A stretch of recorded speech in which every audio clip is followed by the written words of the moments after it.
New Orleans, June. Sun blazing through Jackson Square, beads of sweat trailing down his brow. Michael Reed stood tall. A black social entrepreneur known for rebuilding lives, not tearing them down. But today, ICE agents swarmed. Papers now barked Agent Klein. Michael raised his hands, calm but cornered. "I'm a U.S. citizen," he said. They didn't care. Cuffs clamped tight. Blood trickled. Yet Michael didn't beg, because they didn't know who he really was. Not yet. Can one man's dignity expose a broken system? If this hits you, share it. And comment #justice. Where Are You Watching from June in New Orleans held a kind of heat that clung to skin wrapped around shoulders like judgment.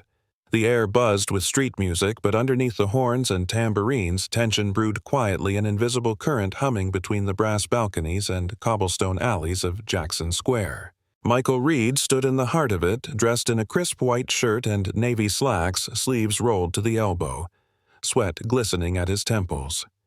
He was 45, black tall and quietly powerful in the way that didn't need to announce itself.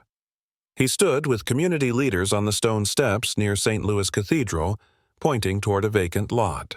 We could convert that into a cooperative food hub. Local vendors, fair wages, ownership. A woman in her 60s nodded.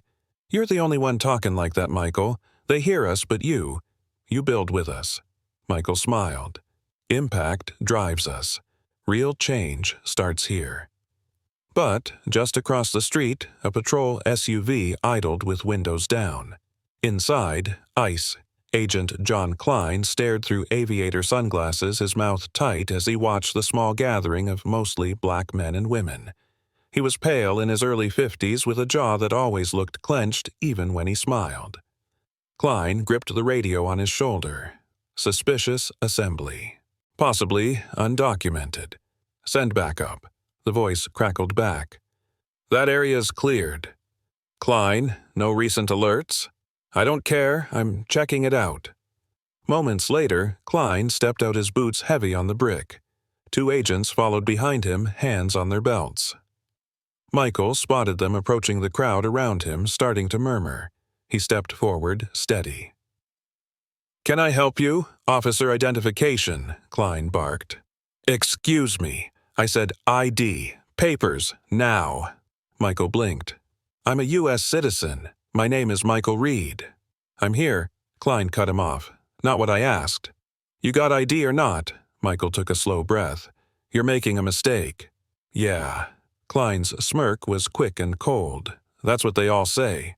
One of the agents behind Klein hesitated, a young woman with a tense jaw, Agent Sarah Kim. She shifted, watching Michael closely. Michael reached into his back pocket, moving slow. "I don't want trouble." "You already found it," Klein snapped, then stepped in and grabbed Michael's arm hard before the wallet was even out. "Turn around." Michael instinctively pulled back. "Sir, your Klein shoved him. Resisting, huh?" The crowd gasped as Klein swung a fist, catching Michael's jaw. The blow spun him sideways, knees buckling. Someone screamed. A phone came out camera, blinking red. Michael coughed, blood smearing his lip.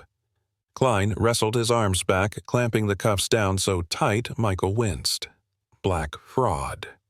Klein muttered under his breath, always playing the victim. A woman from the group shouted, "He's a hero here. You can't do this." Michael's face was pressed to the brick, but his voice steady. "You're going to regret this." Kim's eyes flickered. "John," she said lowly. "He hasn't done anything." Klein didn't look at her. "He's non-compliant." Michael's cheek was burning and the cuffs cut deeper with each breath, but his spine didn't curve. Even pinned, even bleeding, he refused to curl into submission. Kim hesitated, then turned her gaze to the bystander's phone still recording. Klein spat to the side. "Load him up. He's going to get a taste of how we handle liars." As they dragged Michael toward the van, the city kept moving, tourists, laughing bells chiming, life oblivious to injustice unfolding under the Louisiana sun. But Michael wasn't afraid. Because what they didn't know, what they couldn't begin to understand, was that this moment wasn't the end of his story. It was only the match striking the flame. Michael Reed had always believed that business could heal, that the same systems that divided people, banks' property lines, storefront signs, could be rewritten to serve the community instead of exploiting it. And for a while it felt like it was working. From the cracked sidewalks of Tremé to the pastel storefronts along St. Claude Avenue, Michael's name meant something. He was the founder of Crescent Roots, a nonprofit cooperative that launched barbershops, bookstores, bakeries, businesses owned by the very people who worked in them. People like Rosie, a grandmother who baked sweet rolls for the neighborhood kids. Or Jamal, a young man who'd spent 3 years in Angola for a crime he didn't commit, now managing his own auto shop. At Café Alma, one of the co-ops he helped start, Michael sat at a round table with 3 community leaders all nodding as he laid out their next vision. "We're not just opening spaces. We're proving something," Michael said, voice low but firm. "That black enterprise isn't a threat. It's a foundation. How do you keep going?" asked Tasha, a youth mentor from the 9th Ward, "after everything they throw at us?" Michael smiled, tired but sincere. "Because they only throw when you're building something they can't control." He glanced out the window. The city shimmered in late-day sun, old buildings casting long shadows over jazz players tuning horns in the street. He saw a father pushing his daughter on a swing at the park across from Jackson Square, a couple laughing on a bench. Life was fragile here, but it was also full. One of the men at the table, James, head of the New Orleans Urban Garden Project, pointed to his phone. "Did you see this? Another ICE raid in Shreveport. Wrong address, family torn apart." Michael's jaw tensed. "They don't make mistakes. They make patterns." Tasha shook her head. "It's like they look at our zip code and see a target." Just then the cafe door opened. A young man entered holding a copy of the Times-Picayune, folding it carefully before approaching. "Mr. Reed," he asked, nervous. "This came out today." Michael took the paper and stared at the front page, his photo, mid-smile, standing with Rosie and Jamal in front of the co-op bakery. The headline read, "A New NOLA." NOLA, Michael Reed's mission to rebuild from the ground up. Tasha leaned over. "Look at you." Michael nodded quietly. "It's not about me. It's about all of us." But even as the words left his mouth, something heavy pressed in his chest. He wasn't naive. Recognition had a cost. Attention had a price. He folded the paper neatly and slipped it under his arm. "I have to get to the square. Meeting with city housing reps. Let's keep moving." He walked out into the gold of the late afternoon, pausing for just a second before crossing the street. A small child waved at him. Michael smiled and waved back. Then a rumble, not from the music, from a black SUV pulling up fast on Decatur Street. Doors opened. Boots hit pavement. And, from behind him, a voice like a hammer. "You there? Stop." Michael turned, hands raised.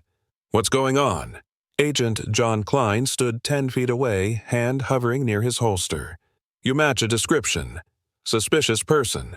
We need to verify." "I'm a community developer," Michael said calmly. "You've got the wrong ID. Now." Michael didn't move, just breathed. "I have my wallet, but I'd appreciate you telling me what this is really about." That was enough. Klein stepped forward, eyes narrowed. "That tone's not going to help you, boy." A hush fell across the street. The child who had waved at Michael clung now to her mother's dress. A busker stopped mid-note. The city stilled. Michael held his ground, heart pounding but face calm. He didn't know it yet, but every second from this moment, on every glance, every word, every blow would not just echo across this street. It would shake a system built on silence. Michael walked the length of the square with long, deliberate strides. Every step echoed with memory. He wasn't from privilege. He came from Port Allen across the river from Baton Rouge, raised by a single mother who cleaned offices after midnight and volunteered at the church during the day. He built his first business in a rented garage using a broken laptop and a folding table. He'd been arrested once at 19 for standing too long outside a bookstore he couldn't afford to enter. No charges stuck, but the look on the officer's face, that smug certainty of assumed guilt, never left him. And yet, Michael had risen, graduated from Xavier, turned down Wall Street for what he called front porch capitalism. It wasn't about profit, it was about presence. Now, walking past the wrought iron fences and artist stalls, he heard someone call out. Michael. He turned and saw Mrs. Laveau, a retired schoolteacher, clutching her tote bag and smiling beneath a broad straw hat. "You still fighting for us, baby?" she asked, eyes warm and clear. Michael chuckled. "Always, Miss Laveau. You're our hero. Don't let them wear you down." He tipped his head. "That means everything." Just ahead, a group of teens stood outside a juice stand, one of the Crescent Roots partners. One boy nudged the others and whispered, "That's him, Mr. Reed." Michael stopped and shook their hands. "Y'all staying in school?" They nodded quickly. One of them added, "I want to open a shop like yours one day." Michael smiled. "Then don't let anyone tell you you're too young, or too black, or too anything. You hear me?" They nodded again, their eyes holding something too rare in this city to hope. But not everyone was smiling. On the second floor of a federal building a few blocks away, John Klein leaned against a window watching the square. His jaw clenched.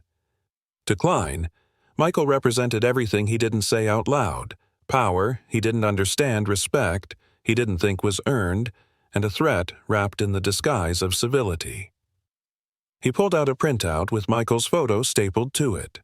Underneath were notes scribbled in red pen. Suspected agitator. Organizes non-traditional economic cells. Attended 3 out-of-state conferences with known critics of federal authority. He didn't see a citizen. He saw a symbol, and symbols in Klein's world had to be dismantled. Downstairs, Agent Sarah Kim sat at her desk watching a news clip on her monitor. Michael was on the screen helping cut the ribbon at a youth job fair. She paused the video. Klein's voice came from behind. "That man's not what he looks like." Kim turned. "He's been awarded by the city 3 times. Klein shrugged. "So was the last guy we deported. You can't trust the surface." She didn't reply, but something in her posture shifted just slightly. Meanwhile, Michael arrived at the edge of the square where city officials were supposed to meet him. The lot behind them was empty, an old mechanic shop they'd hoped to convert into a youth business incubator. Michael waited 10 minutes. No one came. He pulled out his phone to call, but before he could unlock it, an SUV rolled up fast behind him. Tires screeched, doors slammed. He turned just as a Klein strode forward, hand already raised. Michael didn't move. "What now?" Klein's tone was sharp. "You were warned." Michael's brow furrowed. Warned about what Klein gestured, and 2 agents moved in. "Step back." "No." Michael's voice was quiet but firm. "I won't." Klein's eyes narrowed. "You think you're protected? I know my rights." Klein's smirk was full of venom. "We'll see about that." Michael glanced around. People were watching, phones rising. But it didn't matter. Klein didn't care about witnesses. He cared about control. And in that moment, Michael Reed became the target of more than an accusation. He became a threat worth silencing. Klein's voice rang out like a shot. "Papers. Now." Michael didn't flinch. He stood tall, his chest rising slowly with a deep, controlled breath. "I'm a U.S. citizen," he said, calm and deliberate. "My name is Michael Reed. You're making a mistake." Klein stepped in closer, the sweat glistening on his forehead. "I said I want identification, not a speech. I'm carrying ID," Michael said slowly, reaching into his pocket. "But I'd like to know what authority you're operating under. IC doesn't normally handle." "Not likely. You're a citizen," Klein interrupted, sneering. You're dressed too nice to be local and too familiar with this neighborhood to be visiting. Michael paused. That's how you decide who belongs. Agent Sarah. Kim shifted behind Klein, her eyes flickering. John, maybe we should… Stay back, Klein barked. He fits a profile. And now he's being evasive. I'm not being evasive, Michael said, voice even. I'm asserting my rights. Hands where I can see them. Michael slowly raised his hands. People had started to gather across the street, drawn by the tone and tension. One woman lifted her phone, hesitating before tapping the record button. Klein glanced at the growing crowd and stepped in. Turn around. Michael didn't move. You have no probable cause. I have my gut. That's enough. And with that, Klein reached for his holster. Michael tensed instinct, bracing for impact. Klein didn't draw the weapon, but he moved with violent speed. His arm cocked back and swung forward in a tight arc. Michael tilted sideways just in time. The fist grazed his cheek, not landing fully but enough to stagger him. Gasps rang out. Kim took a step forward. John. But Klein had already grabbed Michael by the arm, twisting it behind his back, snapping the handcuffs down with a practiced, punishing pressure. Michael grunted in pain, knees hitting the pavement. The metal bit into his wrists like teeth. One cuff twisted at an angle, slicing his skin. Blood began to drip. You're under investigation for identity fraud, Klein spat, pulling Michael to his feet.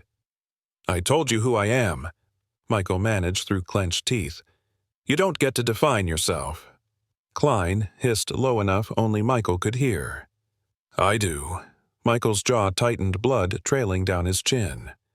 I build communities, he said through grit and fire. You tear them apart. Klein's hand shot up, grabbing a fistful of Michael's shirt. Shut up, black fraud, he growled, eyes wild now. A man in the crowd yelled, Hey, I'm filming this. Another voice, shaky but clear. That's Michael Reed. What are you doing? Klein whipped his head toward the crowd. His grip loosened just slightly. Kim's voice trembled, but she spoke. John, we need to de-escalate. Now. Back off, he barked. I've got this under control. Michael's face was flushed and battered, but his spine remained straight. Even as his shoulders bled through his shirt, he didn't sag. One teenage girl, no more than 17, stepped out from the crowd holding her phone high. He's not a criminal. He's the reason my mom got her job back. He helped us. A silence swept across the street like a held breath. Klein glanced back at the crowd. Then he yanked Michael toward the vehicle, dragging him like luggage. Kim stood frozen. Her hand twitched toward her body cam, but it wasn't on.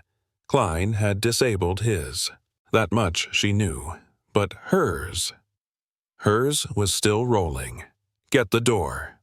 Klein snapped. Kim obeyed. Michael was shoved into the back of the black SUV, his head smacking the doorframe on the way in. He grunted again, but still didn't cry out. As the door slammed, the crowd stood stunned, their phones held high, their mouths silent. The SUV peeled away with a screech. Inside, cuffed and bleeding, Michael stared at his reflection in the darkened window. He thought of Mrs. Laveau's smile, of the boy who wanted to build something, of the lot that would now sit empty. He tasted blood, but he swallowed it. Because he knew this fight wasn't over, not by a long shot. The ride to the detention center felt endless. Michael sat in the back of the SUV, wrists bound so tightly they had started to swell. The heat inside the vehicle was stifling. Klein had turned the AC vents away from him on purpose. Every bump in the road jolted his body, and with each movement the cuffs bit deeper into his skin. Unbelievable, Klein muttered to himself as he drove. These people think a little press and a clean shirt makes them untouchable. Agent Kim rode in the passenger seat silent. Her fingers fidgeted in her lap. She stole glances at Michael through the mirror, then back at Klein. You didn't have to hit him, she said, voice low. He made a move. I neutralized. No, she replied. He spoke. "That's not a threat." Klein didn't answer. His jaw flexed hard, then he turned up the radio, static and all. Michael stared out the window, watching the city blur by colorful murals, corner stores, iron gates. This was the city he had poured himself into. Every mural he passed, he remembered the stories. A youth program he funded, a business that got its first loan, a school garden, a mural painted by kids who never believed they'd be called artists. And now, here he was, shackled, accused of being a fraud. His lip still throbbed where Klein had clipped him. He could taste rust in his mouth. He leaned his head back, closed his eyes. When the SUV finally pulled into the sullen gates of the New Orleans ICE detention facility, the sun was beginning to lower. The shadows stretched long across the yard. The building was bleak gray walls, high fencing razor wire like barbed punctuation. "Welcome home," Klein sneered as he opened the door.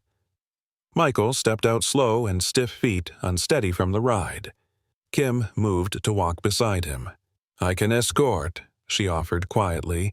"I got him," Klein barked.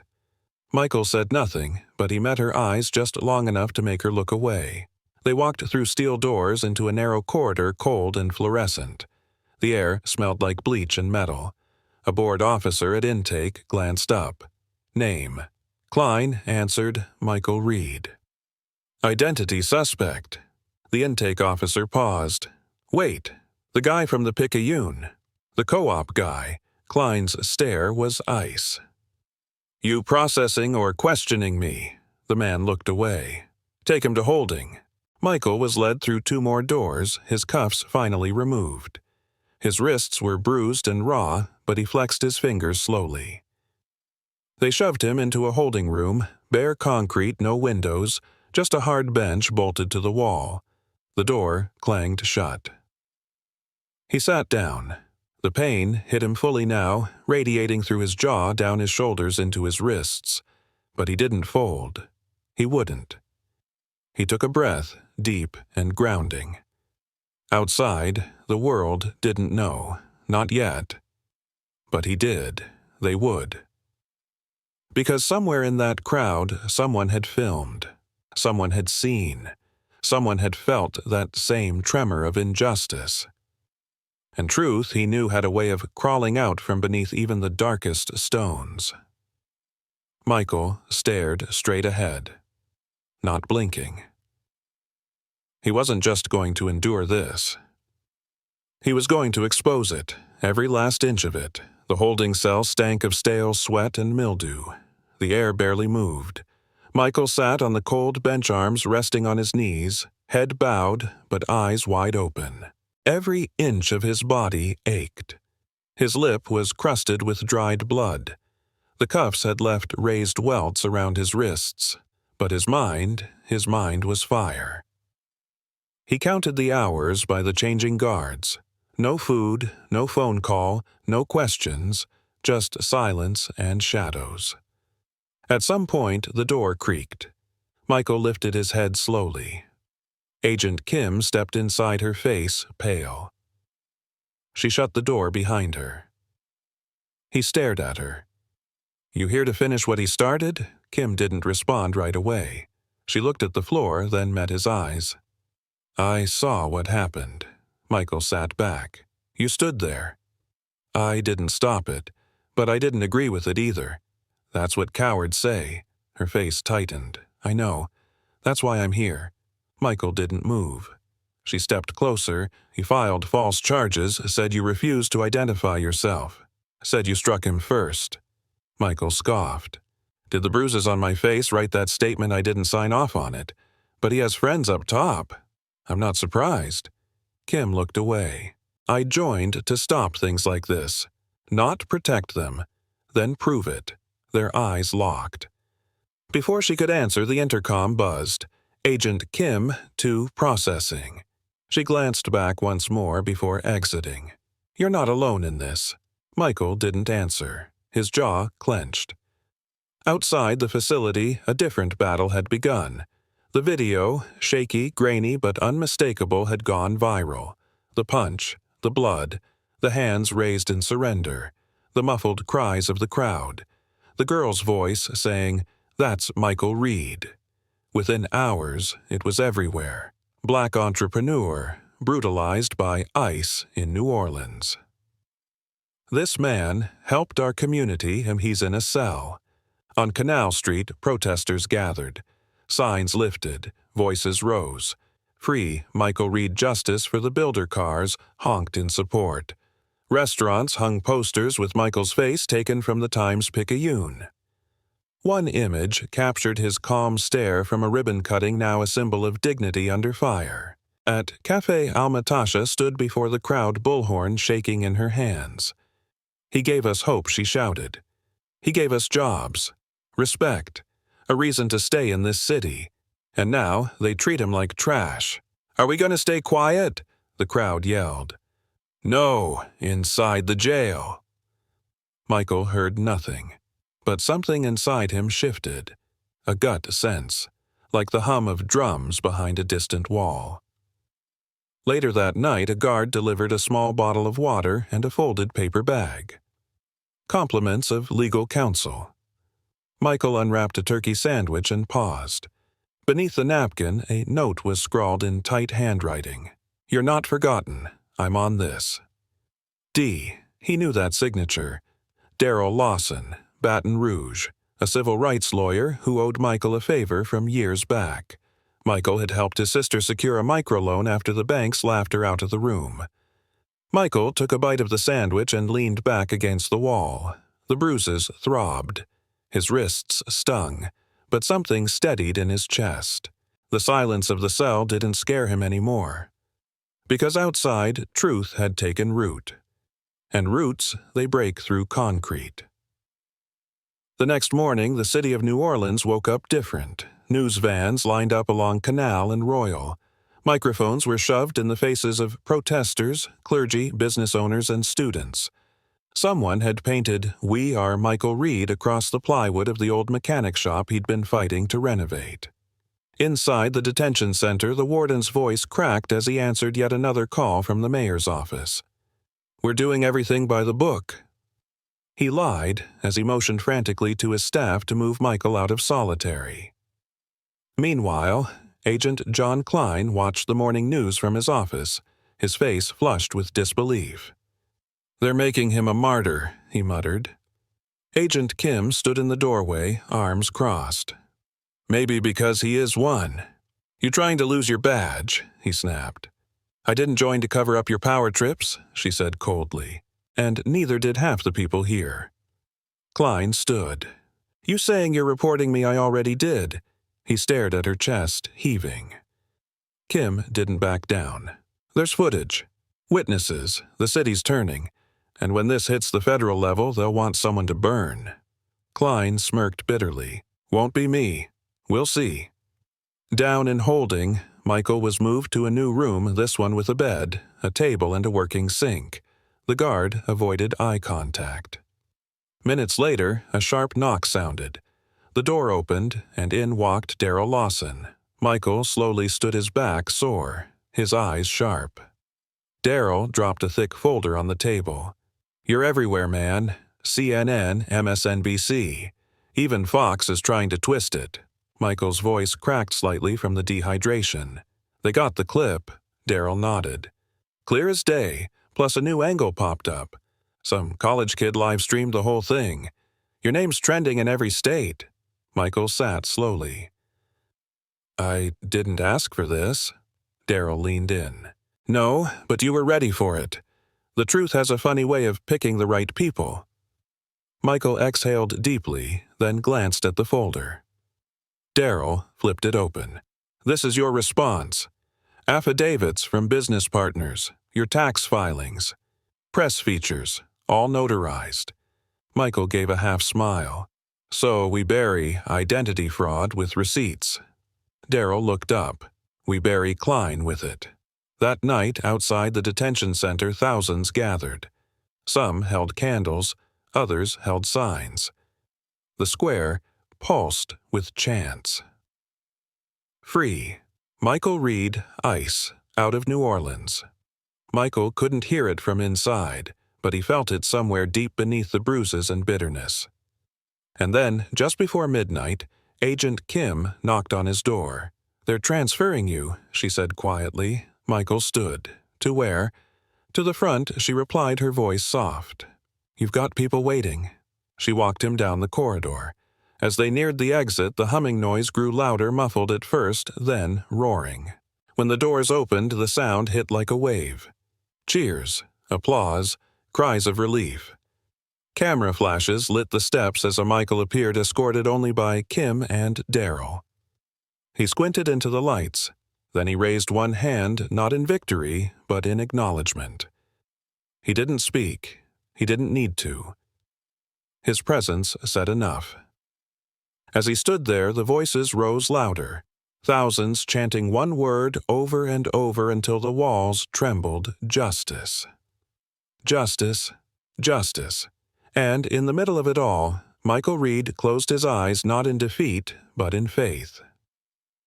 Because the system that tried to cage him had just unlocked something it couldn't contain.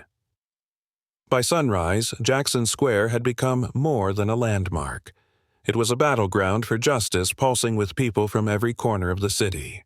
News anchors set up live feeds while community leaders gave impassioned speeches under magnolia trees. Drum lines marched from nearby high schools. Churches sent water. Food trucks gave out meals with what Free Michael stenciled on paper bags. Inside City Hall, Mayor Genevieve Landry watched the coverage from her conference room. Her staff circled nervously. "This can't keep spiraling," said her chief of staff. "We need federal response." Genevieve folded her arms. "The federal government caused it. IC is already saying it was lawful detention." She narrowed her eyes. "Then they better explain why our city's icon has bruises and no charges." Elsewhere, in a dim office 2 floors underground, Agent Klein was packing up files. Fast. Too fast. The door burst open. Agent Kim stood there, chest heaving, holding a USB drive. "What's that?" Klein demanded. "Insurance," she replied. "I told you, stay out of this. You filed false charges. You lied in your report. And I have your body cam turned back on the second you laid hands on him." Klein's face turned red. "You're bluffing." "I'm not," she said, stepping closer. "And if I have to walk this into the hands of every journalist on Bourbon Street, I will." Klein slammed his briefcase shut. "You just ruined your career." She stepped in front of the door. "No, I'm saving it." Meanwhile, Michael stood at a podium hastily set up in the square. His lips were still swollen. His wrists bore angry red lines, but his back still straight. Daryl adjusted the mic and whispered, "They'll try to twist this. Don't speak with heat. Speak with clarity." Michael nodded. The crowd fell quiet as he leaned forward. "I was born 20 minutes from here," he began, voice steady. "And I've spent my life building not with bricks, but with people." A pause. "And yet all it took was one badge and a lie to tear it down in seconds." The crowd murmured.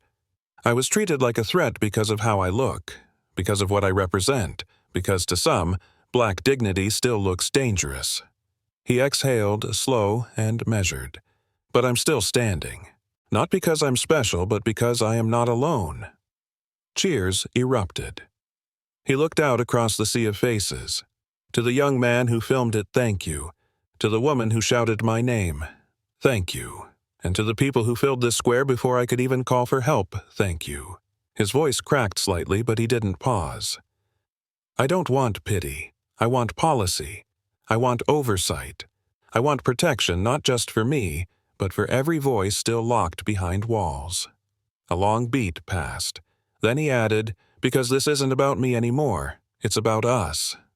By the time he stepped back, the square erupted. Chants, tears, fists raised high. Up the street, Klein stood watching the live stream on his phone, his hands shaking, his face pale, and behind him, 2 ICE supervisors approached quietly, one holding a suspension letter already signed. Later that evening, WWL-TV aired a special segment. An anonymous federal agent had leaked Klein's body cam footage in full. The audio was chilling. The slurs. The aggression. the unnecessary force. The story spread like wildfire. And the question sweeping across every feed, every dinner table, and every news desk in America became the same. How many more? Michael Reeds are out there without cameras, without crowds, without a second chance. The system had tried to erase him. But instead, it revealed itself. The headlines came fast and hard. ICE. Agent assaults. Black entrepreneur. Body cam footage confirms viral claims. Michael Reed, from builder to target to symbol. Leaked footage sparks federal oversight demand in Louisiana. By noon, a dozen congressional leaders had issued statements. By dusk, Michael's name was being spoken on the Senate floor. A petition demanding Agent Klein's removal topped 500,000 signatures within 48 hours. And yet Michael sat in a quiet room above Cafe Alma, far from the chaos. Darryl leaned against the counter watching him. You could sue today. A civil rights violation, false arrest assault. The case is ironclad. Michael looked out the window, his gaze fixed on the square below.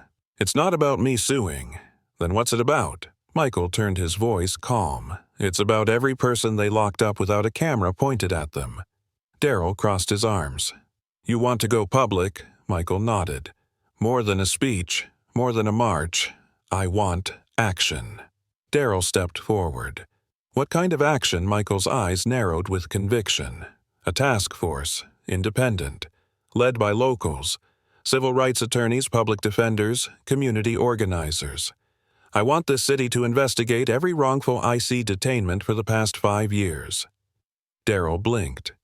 You're trying to blow open the system. Michael didn't flinch. The system tried to erase me. Now I'm going to expose it. Across town, Klein sat in a stark federal interview room. His badge had been seized, his phone confiscated. He'd been told his future with ICE was under review. He called it a witch hunt. His lawyer called it a mess. And Agent Kim, she was on camera giving her first on-the-record statement. I witnessed misconduct, she told the reporter plainly. I regret not stepping in sooner, but I'm stepping forward now. The news segment ended with the anchor saying, a federal investigation into IC operations in New Orleans is officially underway. Back in Jackson Square, something rare was happening. People weren't just protesting, they were organizing. Michael stood with leaders from Crescent Root's local clergy and youth organizers. The air buzzed with energy. He stepped up to the mic again. Bruises faded, but not forgotten. Some will tell you this was an isolated mistake, he said. That it was one agent one day. But we know better. Murmurs of agreement echoed. They didn't just come for me, they've come for our neighbors, our undocumented friends, our returning citizens, our children. He lifted his head higher. So, we're not asking anymore. We're demanding transparency, demanding policy. And we won't stop until it's law. The crowd roared. That same day, Darryl filed a motion in federal court with Michael as plaintiff and the Department of Homeland Security as the defendant. The suit demanded not only financial damages but system reform.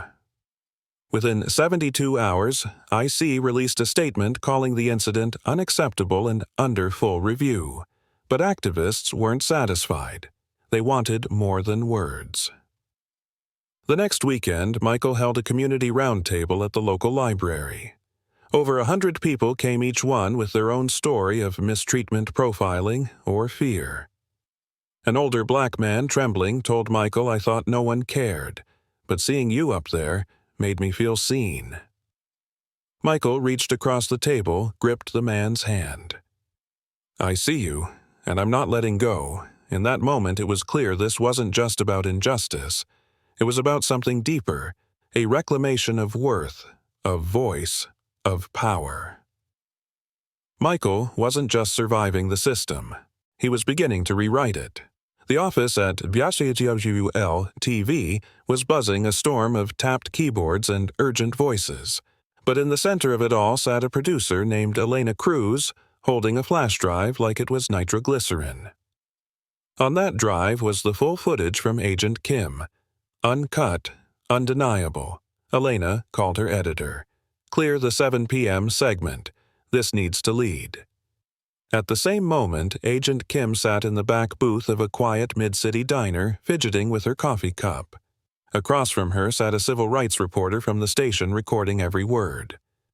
"I knew it was wrong," she said, "but fear kept me quiet." "That ends today. You know this makes you a target," the reporter said. Kim nodded. "Then let them come. I'll stand in court if I have to." That night, the broadcast sent shockwaves. The screen opened with body cam footage, Klein barking orders, Michael's hands in the air, the swing, the cuffs, the slurs. The moment, Kim's voice trembled, the cold silence that followed. It was raw, unfiltered, the truth laid bare. Viewers across the country watched in stunned silence. In Baton Rouge, a retired judge wept. In Harlem, a mother gripped her teenage son's hand tighter. In Oakland, a teacher paused her lesson the next morning and played the clip for her civics class. And in New Orleans, something shifted. A day later, City Council introduced a motion to begin independent oversight of IC coordination. Mayor Landry backed it. Even Louisiana's governor made a statement. But for Michael, none of that mattered until he saw one thing: Kim. She walked into his office at Café Alma, plainclothes no badge. He stood slowly. "I didn't come for thanks," she said. "I came because I owed you the truth." Michael nodded, his gaze steady. She looked down. "I froze. That day. I saw it happening, and I froze." "You're here now," he said. "That's what matters." Her eyes welled. "I lost my clearance. They're talking reassignment." "You did the right thing," he said gently. "And sometimes that costs us something." She exhaled shakily. "If there's anything I can do," he smiled faintly. "You already did." The next week, the Department of Justice opened a formal investigation into Klein and his former division. Michael was asked to testify before a closed session. He brought a folder full of community testimonies, news articles, business records, not about himself, but about what was possible when dignity wasn't denied. In a sterile conference room with polished mahogany walls, he spoke plainly. "I wasn't detained because I was a threat. I was detained because I was visible, because I dared to exist where someone like Klein thought I shouldn't." He looked around the room.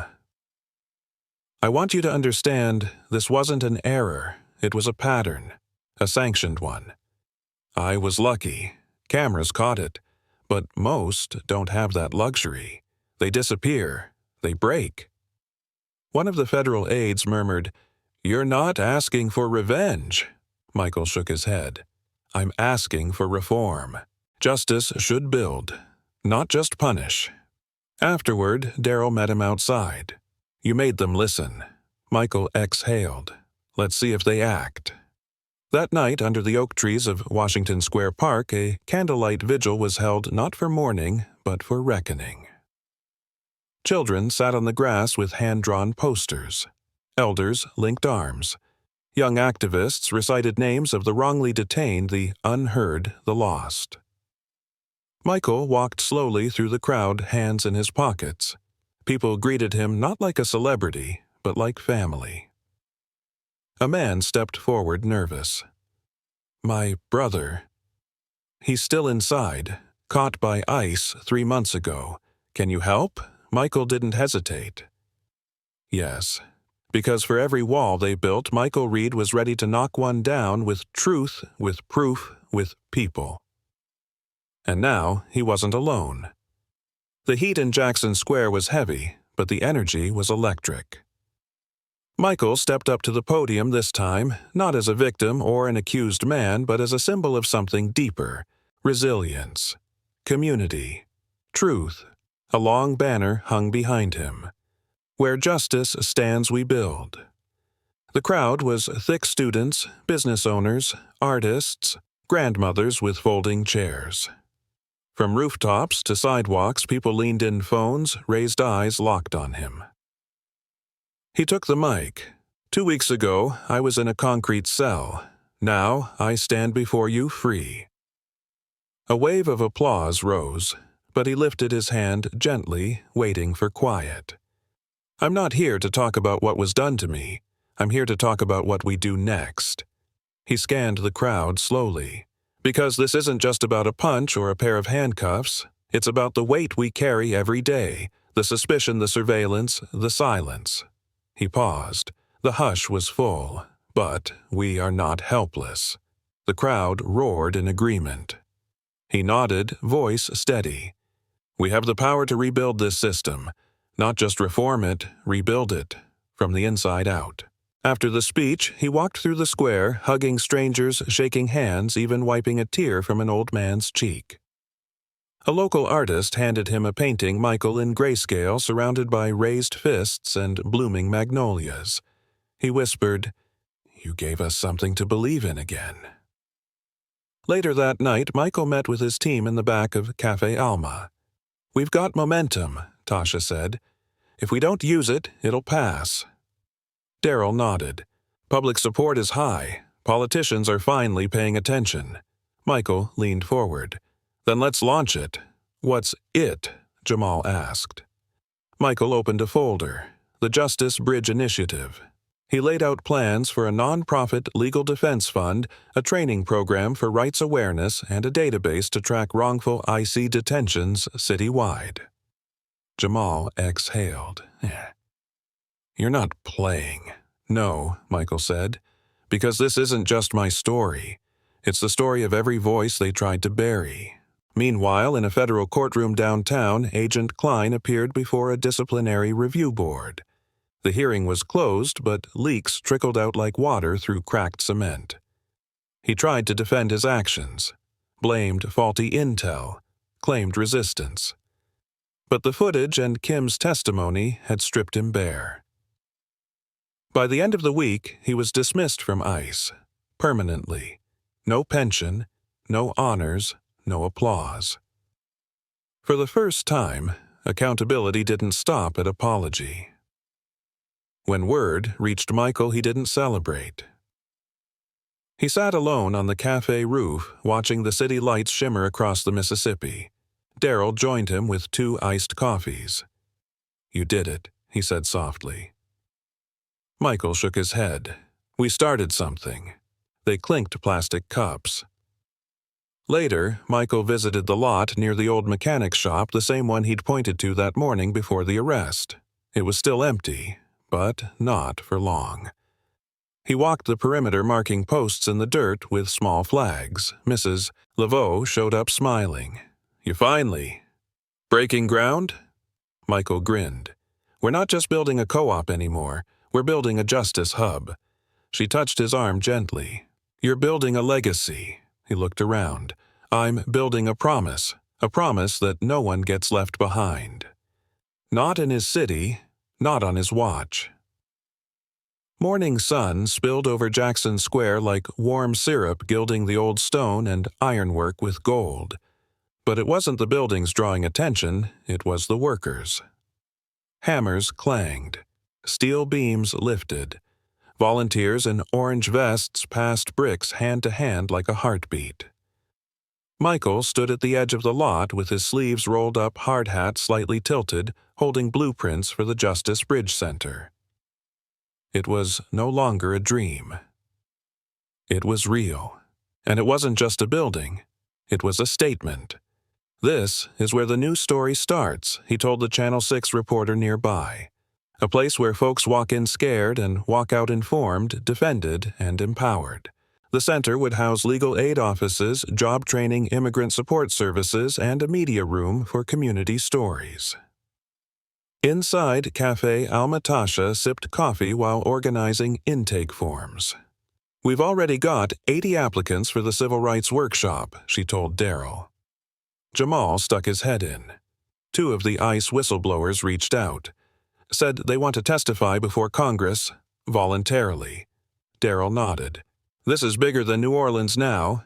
Michael stepped in, sweaty and smiling. Good, let's make it national.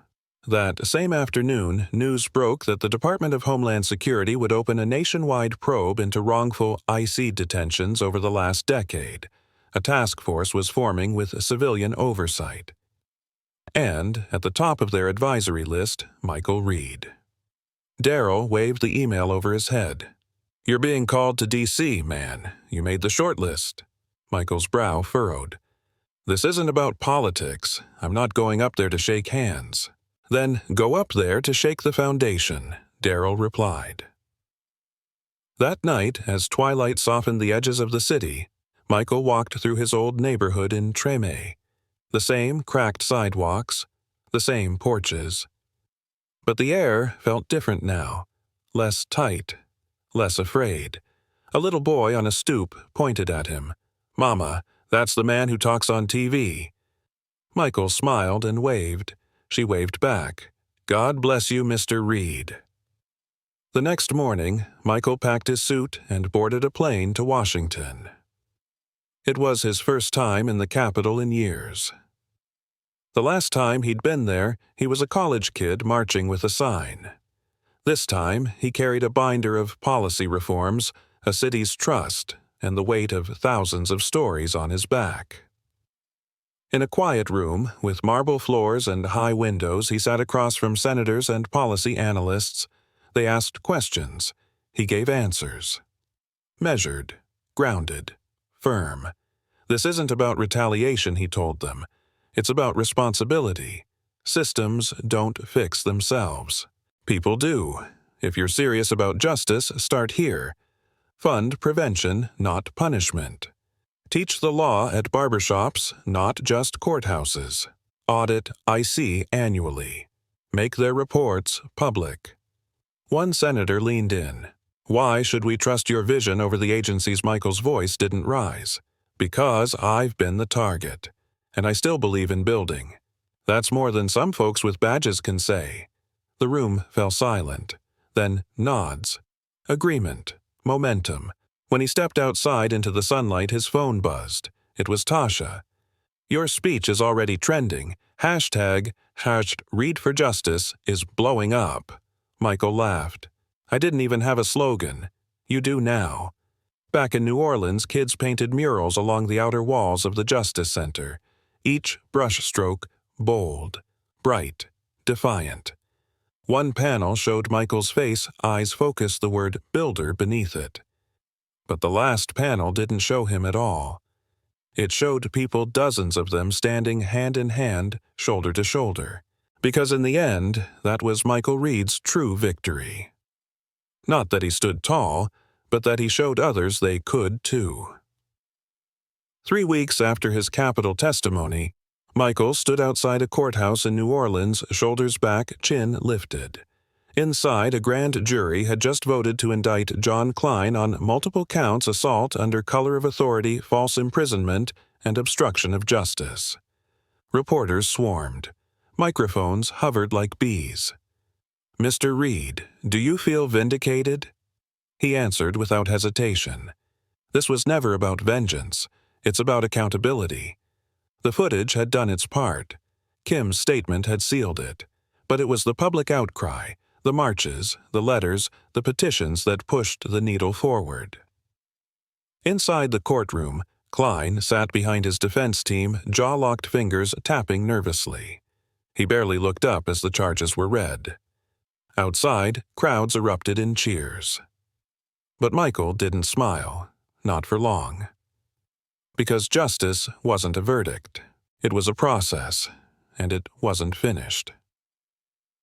Later that week, Michael met with Mayor Landry in her office overlooking the river. She wore a navy pantsuit and a look that blended gratitude with weariness. You've moved this city, Michael, she said. You've made us look hard at who we are. Michael nodded. That's good. Now let's make sure we don't look away. Together, they reviewed the final draft of the Community Oversight and Civil Rights Accountability Act. A bill establishing public oversight panels, civilian review boards, mandatory anti-bias training, and ICE accountability audits for any agency partnering within city limits. Landry signed it that night. The next morning, Michael visited the lot where the Justice Bridge Center was going up. The walls were framed now. Signs posted, "Opening Fall 2025." Inside, volunteers painted a mural across the lobby wall. It featured open hands cradling a bridge stretching across a chasm of broken handcuffs and fear. Jamal grinned. "We're hosting our first clinic next month." Tasha added, "Pro bono lawyers from 4 cities are coming. And guess what, Kim's joining as a guest instructor." Michael turned surprised. "She is. She said she's done." "Hiding," Tasha said. "Says she wants to help teach young officers how not to become a Klein." Michael walked outside. The sun was warm but not oppressive. A breeze moved through the trees, carrying the sound of kids laughing somewhere nearby. He made his way to Jackson Square. At the center stood a new plaque freshly installed. It read, "Here stood Michael Reed on June 5, 2025, not as a suspect, but as a citizen. His courage helped rebuild the soul of this city." He stared at it quietly, not with pride, but with peace. A young couple passed with their daughter. The little girl looked at the plaque and then at Michael, recognition dawning on her face. "Mom," she whispered, "that's the man from the picture at school." Michael knelt down, smiling. "Hi, sweetheart." Her eyes were wide. "Did it hurt?" He nodded slowly. "Yes, but healing feels better." She blinked. "Are you a hero?" Michael paused. "I'm just someone who stood up when it counted." She smiled. "I want to do that too." He touched her shoulder gently. "You already are." Just by saying that. As the family walked off, Michael stayed there a moment longer, watching the city breathe. He had been broken, humiliated, bruised, but never beaten, and now a city once content with silence had found its voice. In the end, justice hadn't come in one moment. It had come in hundreds, in candles, in marches, in confessions, in construction, in a child's wide eyes. And through it all, Michael Reed never asked for revenge, only that the truth be seen. And once it was. It never looked away again. It was September when the Justice Bridge Center officially opened its doors. A brass band played just outside the entrance, the horns bright and defiant against the early morning light. The crowd stretched all the way down the block. Students in uniforms, grandparents in church hats, small business owners, community leaders, and strangers who had only known Michael through a screen. The ribbon was thick and red, anchored on either side by hand-carved pillars made from reclaimed wood, each etched with the names of those who had once been detained and forgotten. Michael held the scissors in both hands. Tasha stood beside him, her voice strong. "This isn't just a building, it's a declaration." Daryl nodded, "A living one." Kim stood quietly in the back, arms crossed, her eyes shining. Michael looked across the sea of faces. Then he cut the ribbon. Applause erupted. Confetti flew. Children danced in the breeze of a new beginning. Inside, the center buzzed with life. Volunteers guided people toward rooms marked Legal Aid. Immigrant Support Civic Rights Training Story Room. In the media room, Jamal showed teenagers how to document injustice with their phones. "You don't need a news van," he said. "You just need courage and Wi-Fi." In the upstairs conference room, Daryl coached young law students on how to draft civil rights complaints with clarity and fire. And in the front lobby, Michael sat at a table welcoming people one by one. A woman approached, holding a folder. Her voice trembled. "My brother's been in detention 6 months. No charges. Just picked up on the street." Michael opened the folder carefully. "You're in the right place. We'll help you bring him home." Outside, a local artist was finishing a mural on the east wall of the building. It showed a cracked gavel blooming with magnolias. Above it, in bold letters, "Justice builds us." That phrase had become more than a chant. It was etched into coffee mugs, printed on shirts, whispered at candlelight vigils. But for Michael, it was still something deeper. That night, long after the crowd had gone home, he stood alone in the middle of the square.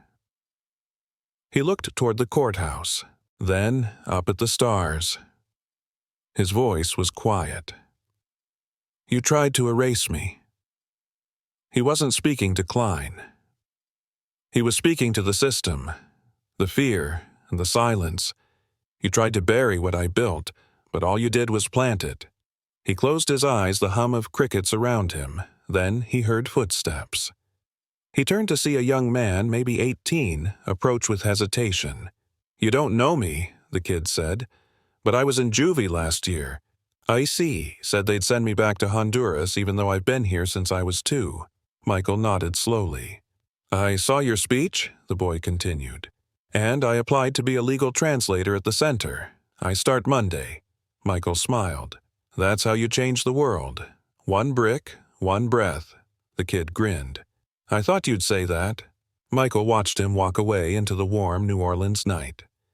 And for the first time since it all began, he didn't feel the weight on his shoulders. He felt it beneath his feet, holding him steady, lifting him forward. Because the story of Michael Reed didn't end in handcuffs. It began there. And from that moment on, he didn't just reclaim his name.